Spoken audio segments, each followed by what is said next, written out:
নমস্কার বন্ধুরা, সবাইকে শুভ সকাল। কেমন আছেন সবাই? অনেক দিন পর আবার ফিরলাম। অনেক দিন পর অসাধারণ লোকেশন, যেটার ব্যাপারে খুব কম লোক জানে। নদীর ধারে শান্তির খোঁজে যদি আসতে চান, মানসিক শান্তি এবং এখানকার সুন্দর বাতাস, মন ভালো করার জায়গায় আজকে আপনাদেরকে নিয়ে যাব। বুঝতেই পাচ্ছেন, 100% গ্রামীণ পরিবেশ, যেটা কলকাতায় সচরাচর দেখতে পাবেন না। তো জায়গাটা কোথায় অভিরূপ? এই জায়গাটার নাম হরিহরপুর। জঙ্গিপাড়া থেকে আর 10 কিলোমিটারের মধ্যে এই জায়গাটা পড়ে। জায়গাটার নাম হচ্ছে হরিহরপুর। শুধু ক্যামেরাটা আমি চেঞ্জ করছি, ক্যামেরার লেন্সটা। সামনের দৃশ্যটা আপনারা দেখুন। সামনের নদীটা আপনারা যেটা দেখতে পাচ্ছেন, এই নদীটা সম্পর্কে অভিরূপ কিছু বলবে। অভিরূপ? বন্ধুরা, আমরা ঠিক করলাম যে যেই সমস্ত জায়গা ইন্টারনেটে নেই, ইন্টারনেটে যেই সমস্ত জায়গা আমরা খুঁজে পাই না, এমনও তো অনেক জায়গা আছে যেখানে মানসিক শান্তি পাওয়া যায়, যেখানে গিয়ে একটা ঘন্টা বসলে আপনার মনে হবে যে আপনি সব ঝামেলা থেকে দূরে এসে বসে আছেন। এই যে আমরা ছোট নদী বা সুন্দর গল্পে বাঁকা নদী, ছোট নদী, গ্রামীণ নদী, গ্রামের মাঝখান দিয়ে বয়ে গেছে সুন্দর এক নদী, মায়ায় ভরা এক সৌন্দর্য তৈরি করে যে নদী, সেই নদী কিরকম দেখতে হয় জানতে চাইলে আসতে হবে আপনাকে এই হরিহরপুরে। চারিদিকে গ্রাম, মাঝখান দিয়ে বেঁকে বেঁকে নদীটা গেছে, সুন্দর হাওয়া দিচ্ছে, মাটির গন্ধ কলকাতায় কোথায় পাবেন এইসব। এবং শুধু তাই নয়, এখানে এলে আপনাদের মন ভালো হয়ে যাবে। এছাড়াও যদি আপনারা মনে করেন অফ বিট জায়গায় গিয়ে একটু সময় কাটিয়ে আসি, তার জন্যও এটা ভালো।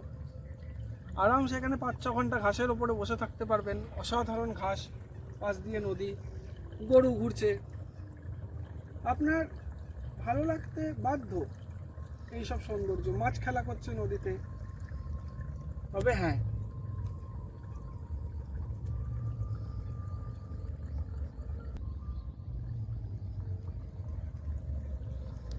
কালকে রাত্রেবেলায় আমি আর সপ্তর্ষি কথা বলছিলাম। সপ্তর্ষি আমাকে একটা কথা বললো যে আমরা এখন যাই, যেখানেই যাই সব জায়গাতেই দেখি ইন্টারনেটে সব ছবি সবাই জেনে গেছে। এমন একটা কি কোথাও যাওয়া যায় না যেই জায়গাটা ইন্টারনেটে ফেমাস হয়নি, বা যেই জায়গাটায় অত লোক ভিড় থাকবে না। এখন যেখানেই যাই প্রচুর মানুষ সেখানে। আপনাদের অনেকে এমন আছেন যেখানে আপনারা চান দুজনে তিনজনে গিয়ে একটু শান্তিতে সময় কাটাবো, কোলাহলহীন, তাহলে আপনাকে আসতে হবে এইখানে। কলকাতা থেকে কিন্তু খুব বেশি দূর এটা নয়। আপনাকে ম্যাপ ডেসক্রিপশনে শেয়ার করে দেবো, লোকেশন, আপনারা দেখে চলে আসবেন। মোটামুটি অভিরূপ, এটা কলকাতা থেকে কতক্ষণ লাগবে আর কত কিলোমিটার? আমি খুব ভালো করে বলে দিচ্ছি, তাহলে আর কারোর কোনো অসুবিধা হবে না। রাজবলহাট, রাজবল্লভী মায়ের মন্দির থেকে এর দূরত্ব পাক্কা 4.5 কিলোমিটার। আচ্ছা, মানে মোটামুটি কলকাতা থেকে 80 কিলোমিটার মধ্যে। 80 কম। 80 কম। ট্রেনে করে আসতে চাইলে হরিপাল থেকে কোনোভাবে রাজবল্লভী মন্দির, অটো টোটো সবই আছে। তারপরে এইখানে আপনারা আসতে পারেন, টোটো রিজার্ভে বুক করেও আসতে পারেন। ম্যাপটাকে রেখে দেবেন, বলে দেবেন, টোটো নিয়ে চলে আসবে। এছাড়া নিজেদের বাইক থাকলে সবচেয়ে ভালো হয়। সুন্দর পরিষ্কার রাস্তা।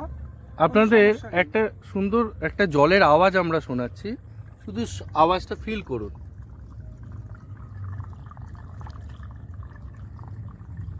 এই শব্দটা এখন পাওয়া খুব কঠিন। এই শব্দ এখন খালি ইন্টারনেটেই পাওয়া যায়। চেষ্টা করছি আপনাদের সামনে একটা সুন্দর ভিডিও তুলে ধরার। দেখবেন, কমেন্টস করে জানাবেন যে এরকম জায়গায় আপনারা কখনো এসছেন কি না। আর নতুন কোনো জায়গার খোঁজ থাকলে অবশ্যই আমাদেরকে জানাবেন, আমাকে আর অভিরূপকে। ধন্যবাদ।